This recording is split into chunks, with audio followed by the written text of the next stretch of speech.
પાર્ટીના પ્રતિનિધિ તરીકે હું અને ચૈતરભાઈ ઉપસ્થિત હતા. ગુજરાતની અંદર SIR સ્પેશિયલ ઇન્ટેન્સિવ રોલ બનાવવા માટે જઈ રહ્યા છે, રિવિઝન કરવા માટે. અને એટલા માટે આજે આ ગુજરાતની મતદાર યાદી સુધારણાના કાર્યક્રમની અંદર જનતા વતી સૂચન અમે આપતા છે. સરકારનું એવું કહેવું છે, ચૂંટણી પંચનું એવું કહેવું છે કે ગુજરાતની આખી મતદાર યાદી જે છે એની અંદર સુધારો કરવામાં આવશે, ફેરફાર કરવામાં આવશે. એક વ્યક્તિનું ફોર્મ ભરવામાં આવશે નવેસરથી, અને નવેસરથી એક વ્યક્તિનું મતદાર યાદીમાં નામ લખવામાં આવશે. આવું કરવા પાછળનું કારણ એમણે એમ બતાવ્યું છે કે સ્થળાંતર થઈ ગયેલા મતદારો, મૃત્યુ પામેલા મતદારો, ડુપ્લિકેટ મતદારો, એક જ વ્યક્તિનું 2 વખત નામ હોય એવા મતદારો, કે અન્ય કોઈ કિસ્સાઓ બન્યા હોય, આ તમામ કિસ્સાઓમાં જે કંઈ ફેરફારો મતદાર યાદીમાં થયા હોય એનો સુધારો કરવા માટે થઈ અને SIR કરવામાં આવવાનું છે. આપણને ખ્યાલ છે કે બિહારમાં હમણાં જ SIR ની પ્રક્રિયા કરવામાં આવી અને ખૂબ હોબાળો થયો. તો આમ આદમી પાર્ટીએ પૂરી રીતે તૈયારી કરી અને આજની મિટિંગમાં મહત્વની 2-4 બાબતોનો પ્રશ્ન ઉઠાવ્યો છે. જેમાં અમારા નેતા ચૈતરભાઈએ એક મહત્વની વાત રજૂ કરી કે ચૈતરભાઈ અને ગામડાના વિસ્તારોની અંદર અનેક લોકો શહેરોમાં માઇગ્રેટ થઈને રહે છે. એમનું ગામડાની મતદાર યાદીમાં પણ નામ છે, શહેરોની મતદાર યાદીમાં પણ નામ છે. તો આ SIR કર્યા પછી 2 માંથી એક જ જગ્યાએ નામ રાખવા માટે શું વ્યવસ્થા છે? તો ચૂંટણી પંચ પાસે એનો કોઈ જવાબ નથી. એવો એક બીજો પ્રશ્ન પૂછવામાં આવ્યો કે ગુજરાત ઇન્ડસ્ટ્રીયલ સ્ટેટ છે, ઔદ્યોગિક રાજ્ય હોવાના કારણે ગુજરાતના લગભગ જિલ્લાઓની અંદર GIDC અને મોટી મોટી કંપનીઓ અને મોટા મોટા ઉદ્યોગો છે. આ ઉદ્યોગો કંપનીઓમાં ઉત્તર પ્રદેશ, રાજસ્થાન, બિહાર કે અલગ અલગ રાજ્યો, મધ્યપ્રદેશના માણસો ત્યાં મજૂરી કરે છે. એ મજૂરી કરતા લોકોના હજારોની સંખ્યામાં નામ મતદાર યાદીમાં ભાજપ દ્વારા નાખી દેવામાં આવ્યા છે. અને ચૂંટણી ટાણે કંપનીના માલિકોને દબાવીને એ મજૂરોના મત ભાજપની અંદર જાય એવી વ્યવસ્થા આખા ગુજરાતમાં ઊભી કરેલી છે. અમે આજે ચૂંટણી પંચને પ્રશ્ન પૂછ્યો કે ઉત્તર પ્રદેશની મતદાર યાદીમાં પણ નામ હોય અને રાજકોટની GIDC માં રહેતા મજૂરનું નામ રાજકોટમાં પણ હોય તો બંને નામ ચેક કેવી રીતે કરશો? આ પ્રશ્નનો ગુજરાતના ચૂંટણી પંચ પાસે હાલમાં કોઈ જવાબ નથી કે આવું ચેક કેવી રીતે કરવાનું. અમે પૂછ્યું કે કરોડો રૂપિયાનો ખર્ચો કરીને, હજારો માનવ કલાકો બગાડીને આખા રાજ્યનું વહીવટી તંત્ર આની અંદર લાગી જવાનું છે. એક માણસ લાઈનમાં ઉભો રહેવું પડશે.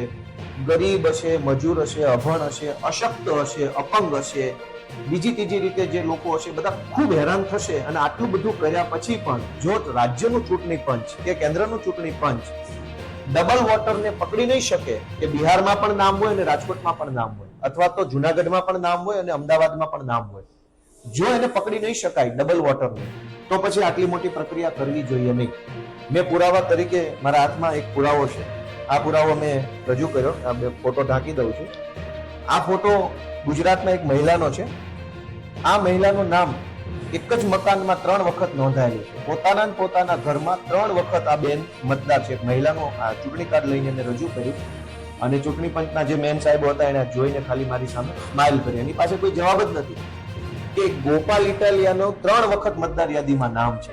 એ જ ફોટો પણ એનો, એ સરનામું પણ એનું, એ ઘર નંબર પણ એનો, અને 3 વખત મત એને અધિકાર મત આપવાનો મતદાર યાદી પ્રમાણે મળ્યો.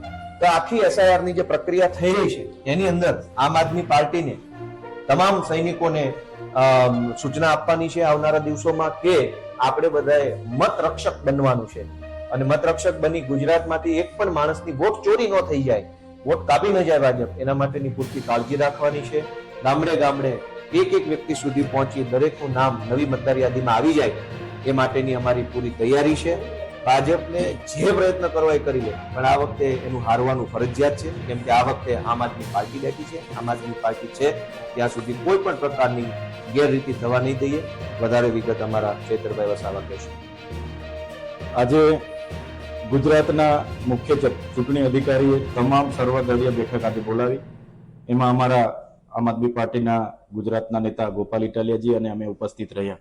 અમે બંને ધારાસભ્ય એટલા બધા ગુજરાતની જનતાને લઈને ગંભીર હતા કે અમે કીધું કે હમણાં સુધી જે લોકો મૃત્યુ પામતા હતા, જે વહુને આપણે લગ્ન કરીને લાવતા હતા, તો એ રૂટીન પ્રક્રિયામાં એ નામ ચડી જાય ને મૃત્યુ પામે એનું નામ કમી કરી દેતા હતા. BLO નું એ કાયમનું કામ છે, રૂટીન ચાલે છે. તો SIR ગુજરાતમાં લાવીને 4/11/2025 થી 4/12/2025 એક મહિના દરમિયાન 5,08,39,000 મતદાતાઓના નવા ફોર્મ ભરીને નવી યાદી તૈયાર કરવાની શું જરૂર પડી? અને છેલ્લે 2002 થી લઈને હમણાં 21 વર્ષમાં ક્યારે આવું થયું નથી, પણ આ વર્ષે જ કેમ સરકારને જરૂર પડી કે અમારે એસઆઈઆર કરવું છે કે જે લોકો મરણ પામ્યા હોય એના નામ અમારે કાઢવા છે?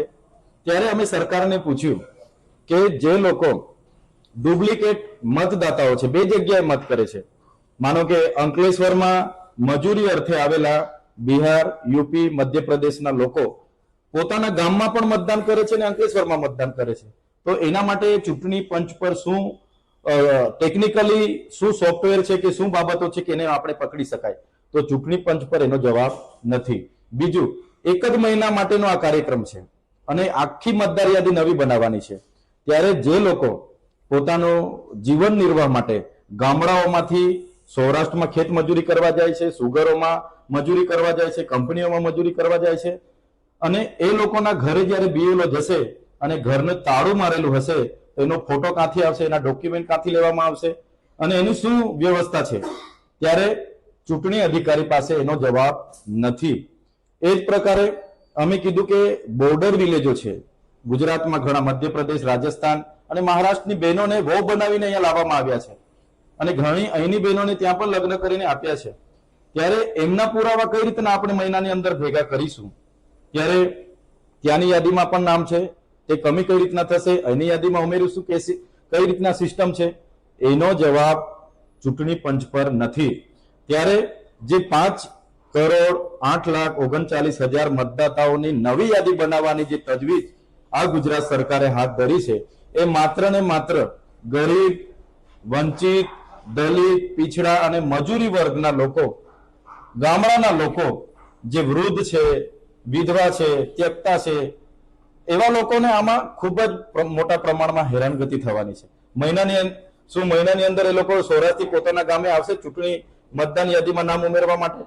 શું એ લોકો રજા પાડશે કંપનીમાં? શું એ લોકો સુગરમાં અઠવાડિયું રજા પાડીને ઘરે જવાના છે? નથી જવાના.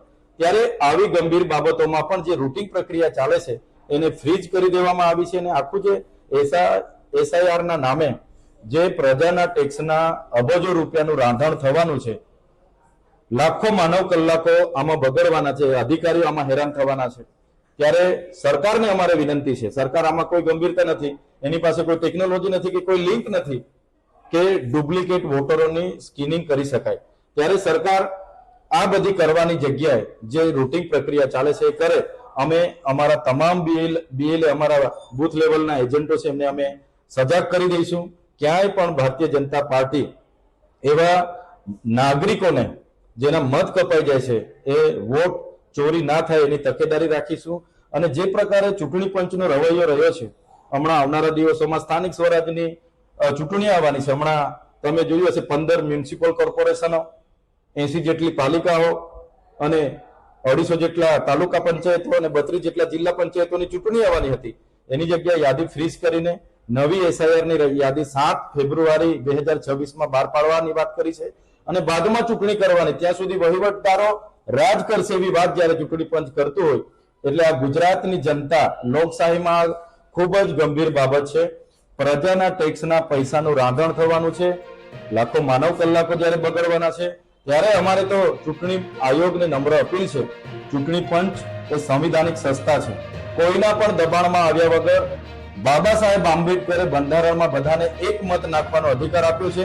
તો અધિકાર છીનવવાનો પ્રયાસ કોઈ પાર્ટી કે કોઈના ઈશારે ચૂંટણી પંચ એ ગુનો ના કરે એવી અમારી સૌ વતી અપીલ છે.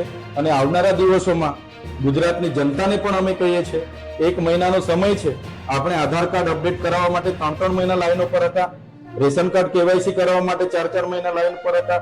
ત્યાં નેટવર્કો નથી, ગામડાઓના ઇન્ટેરિયર એરિયામાં આ બધી તકલીફો ઊભી થવાની છે. ત્યારે બધા તકેદારી રાખે અને આ એસઆઈઆર ના નામે આપણો મત આપવાનો અધિકાર છીનવાઈ ના જાય એ માટે આપણે બધાએ સજાગ રહીને આનો સામનો કરવા માટે પણ તૈયાર રહેશો એવી સૌને